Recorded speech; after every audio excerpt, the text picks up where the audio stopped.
Welcome back to this week's episode of US Bike Racing News. I'm Britton Brown, and on this week's episode, I'm going to recap last weekend's US National Championships when it comes to the time trial, road race, as well as the Pro Crit.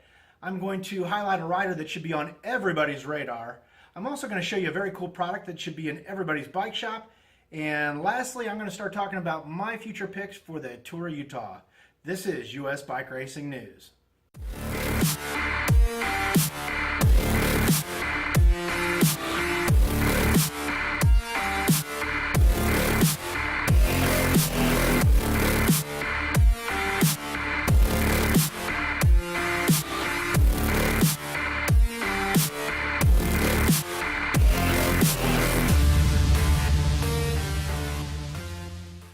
Well, let's dive right into this. Let's talk about last weekend's Natty's Championship. I made some pretty solid predictions. I'm going to talk about the time trial for the U23.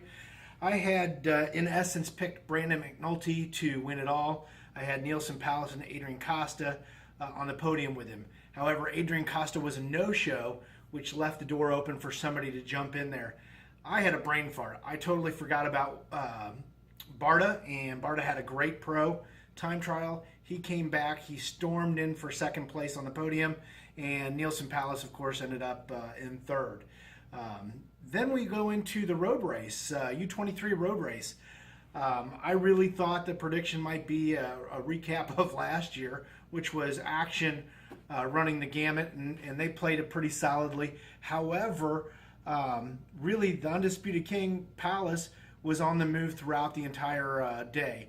And ultimately, it came down to a three-man break that rolled off. It was Pallas, Gage Hecht of Evola, and Brendan Ream of Halaweska Citadel, which is pretty nice because I thought it was going to be an action type of finish. But that left everybody else playing for scraps, and ultimately those guys, I think maybe at one time there was maybe a 45-second time gap, but other than that, I think they finished with over 2 minutes. It was a pretty rough, I should say a hard road race.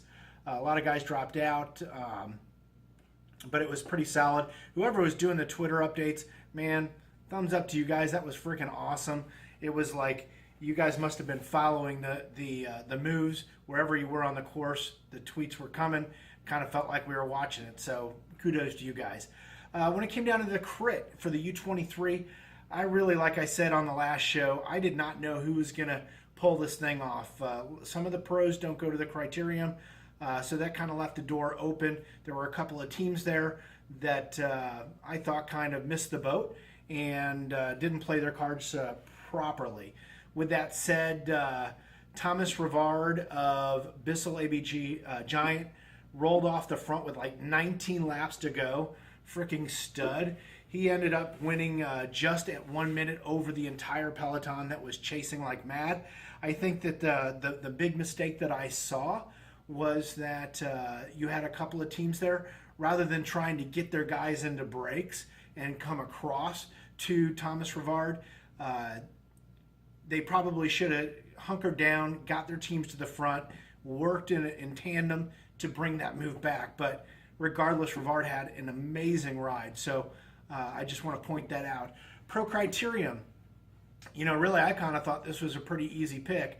I had Ty Magner, Eric Young, Travis McCabe for the podium. I was right on the podium, but you know what? I didn't even think about the fact that Travis McCabe would be cycling back through. He had a great early spring.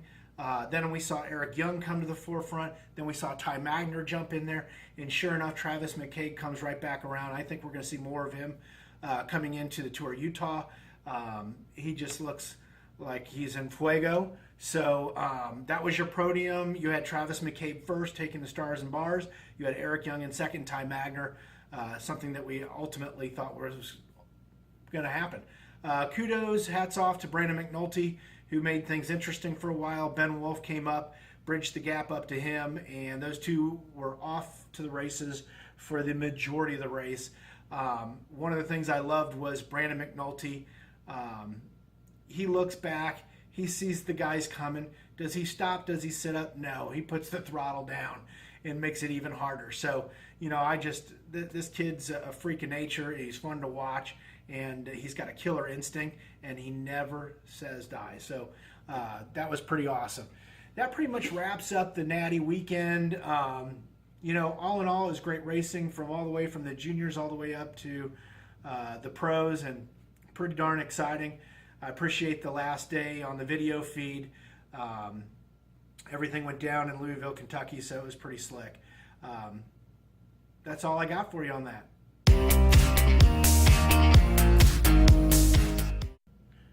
Okay, I want to feature the U23 Criterium National Champion for a second. You know, I was at a loss who might actually win, and when Thomas Revard stepped up with 19 laps to go and took a flyer and held it to the end, I thought to myself, you know what? This guy's got to get some press. So yeah, I know that he doesn't set up well with the pedigree that the USAC governing body is looking for as far as when they give a press release, but the bottom line is this kid's a talent. You can't ignore it. Thomas Revard, you did an amazing job. I, for one, appreciate everything that you did. I would say Revard. You got to get some press out for this kid. Yeah, I know he's not part of action. Yeah, I know he's not the everyday household name that you guys like to highlight. But you know what? He won a national championship, and you got to highlight that. So you know what? Thumbs up. Thomas Revard, you were the man. Bissell ABG Giant, you guys did a hell of a job on the national championship circuit. Well done. Nice job. Okay, I got a little contest for everybody here. I'm going to be giving away t-shirts and 1 can of Powermate, which I'm going to show you a demonstration on, and it's going to blow your mind. But here's the deal. In order to win one of these together, you got to do 4 things. You got to subscribe to our YouTube channel, you got to like our Facebook page, share it with a friend on Facebook, and in the comment box of the Facebook page, write down your t-shirt size and basically put done. That's it. Done and your t-shirt size, and many people are going to get one of these totally for free. Thanks for watching. So here's that product I was talking about, Powermate. This is a heavy-duty engine degreaser. It dissolves grease and oil as well as dirt buildup. It's a pretty cool product because it won't do anything to this frame here, and it's a quick, easy solution for a very dirty bike chain and back cassette. So I'm going to go ahead, real simple. I'm going to go right back to this cassette. And all I'm going to do is spray this on.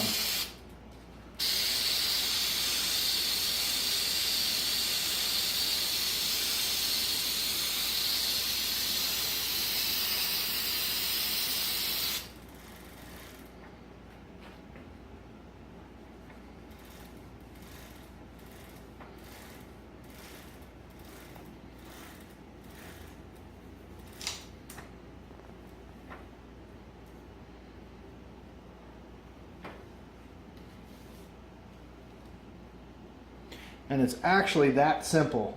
I now have a clean chain. All I'm going to do is dry it off, and I'm going to go ahead and put some new lube on it, and we're good to go. Clean cassette, clean chain, ready to roll. Utah, 2017 starts July 31st. Now, I don't know about you, but I love it when our boys get to mix it up with the World Tour riders. The Tour of Utah consists of 7 stages, and the longest one just happens to be on Stage 1. Stage 1's course is going to be 132 miles, 7,000 feet of climbing. What a start to a race, huh? Now, I don't know, if I'm a rider, do I go and put it all on the line on Stage 1, get super aggressive and try to win from a break, possibly risking the rest of the race? Or do I sit back, hope for maybe a pack time with a bunch sprint, and look for another day to go out into a break? I don't know. Either way, this one's going to hurt. As I said, Stage 1, 132 miles, 7,000 feet of climbing. It's going to consist of a solid climb right out of the chute. I think it's like about 35 miles of a pretty steady state run up to the top for the first KOM. You're going to have a descent. It's going to kind of level out for a little bit. Looks a heck of a lot like the profile if you look at the Gila time trial. I mean, it's identical. It's just 127 miles longer, and a heck of a lot longer climb and a lot longer descent. After they come through where it plateaus, you're going to have one last climb, and then it's going to be a run back down into downtown Logan, where they're going to do, I believe, 2 laps. As I said, this is a tough race, and probably the toughest race in America. So either way, riders better come ready to rock and roll, because it's going to be a bloodbath from the very beginning.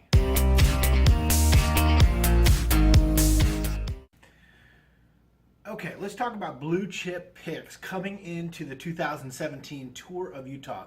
Now, these are not set in stone, so we'll probably talk about this for the next couple of days, but I'm thinking as far as sprinters, Travis McCabe, he's on the rise, Eric Young, my 2 sprinters, GC blue chip riders, TJ Eisenhart, Adrian Costa, Evan Huffman, Nielsen Pallas, and Sepp Kuss.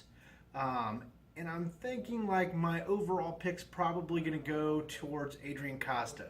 But here's what I want to challenge everybody to do. Get on our Facebook page. I'm kind of curious to find out what you would pick for a sprinter and who's going to win that green jersey, who you would pick for a KOM, and who your pick is for the overall. So, till next time, I'm Britton Brown. Thanks for watching. This is US Bike Racing News.